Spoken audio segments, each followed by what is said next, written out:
in this lesson we are going to talk of a series combination of cells and find what is the equivalent EMF of this combination. Say you have these two cells which are joined in series with each other, and this is connected to an external resistance R.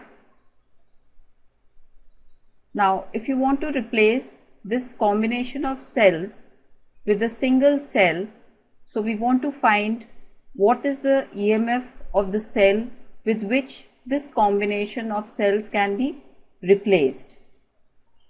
Now you know that a cell also has an internal resistance. So say the EMF of this cell is E1, it also has an internal resistance which we'll denote by R1, and the second cell, let's say it has an EMF of E2, so it has an internal resistance of R2. Now for the cell that we want to find, the cell which is going to replace this combination, say that has an EMF which we'll call as E equivalent, and this has an internal resistance which we are going to call as R equivalent, and the rest of the circuit remains the same. You have the external resistance R to which this single cell will be connected. Now let's take a look at the current and the potential difference across these cells.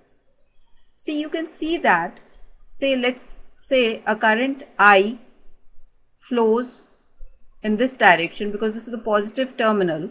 So you have a current that flows in this direction in the circuit. So the current I which flows through both the cells is the same.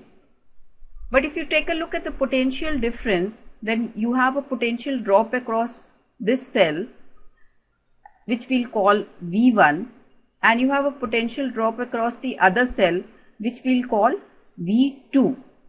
Now if you recall, when we studied resistors which are joined in series, we used the same approach. Say you have two resistors which are joined in series with each other.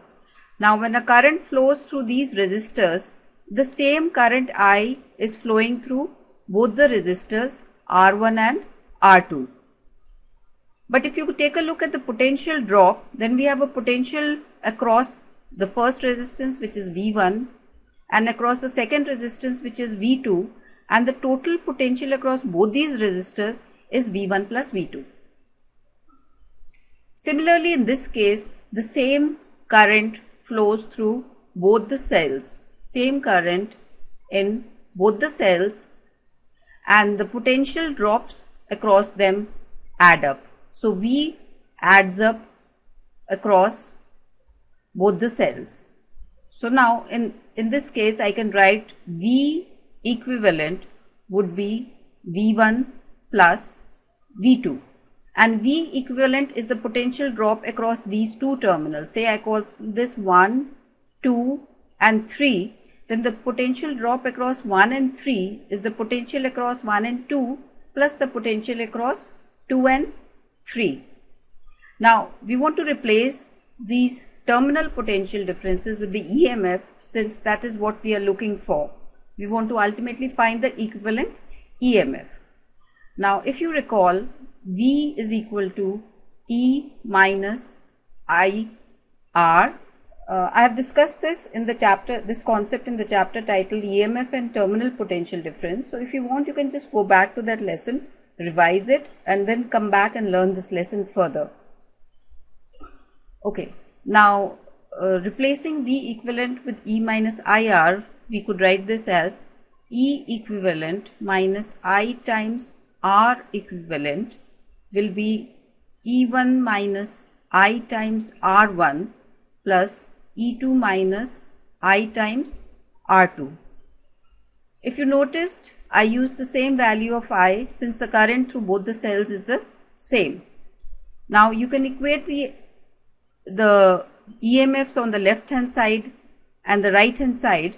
So we would get E equivalent equal to E1 plus E2, and R equivalent would be, if I just take, I can just rearrange this and write this as E1 plus E2 minus I times R1 plus R2. So R equivalent would be R1 plus R2. Now this means that the equivalent EMF of this cell would be the sum of the EMFs of the two cells, and the equivalent resistance would also be the sum of the two resistances. So we have E equivalent equal to E1 plus E2 and R equivalent equal to R1 plus R2. Now say instead of just two cells, you had say 3, 4, 5, or I'll put it as n in general. So for n cells, if you have n cells, then we'll have the equivalent EMF as n times E. This is assuming that each of the cells have the same EMF E. And the equivalent resistance would be R1 plus R2 plus R3 up till Rn, and again assuming that all have the same internal resistance, this would be n times R. Now there's another important variation to this. See, in this case we have connected the terminals so that you have the negative terminal of the first cell connected to the positive terminal of the next cell. But we could also connect the cells like this, which means we connect the negative terminal of the first cell to the negative terminal of the next cell. So in this case, if I'm assuming that E1 is greater than E2, which means a current would flow in this direction, and through this cell it would flow from the positive terminal to the negative terminal, which means the cell with the greater EMF, since E1 is greater than E2, is able to drive a current through the cell with the smaller EMF. And in this case, the equivalent EMF is going to be E1 minus E2. Of course, if E2 was greater than E1, then the current would be reversed. So you would have a current in this direction if E2 was greater than E1, and the equivalent EMF would be E2 minus E1. See, if you look at the total internal resistance, we have a resistance R1 for this cell and R2 for the other cell. This is R1 and this is R2. So even in this case, the total equivalent resistance is R1 plus R2. And this was the equivalent EMF. So we can just summarize the equivalent EMF when the cells are connected in this manner, which means the negative terminals are connected together, is equal to E1 minus E2, and the equivalent resistance is still R1 plus R2. They don't get subtracted. There are 5 questions here to test your understanding. You have to choose the correct option.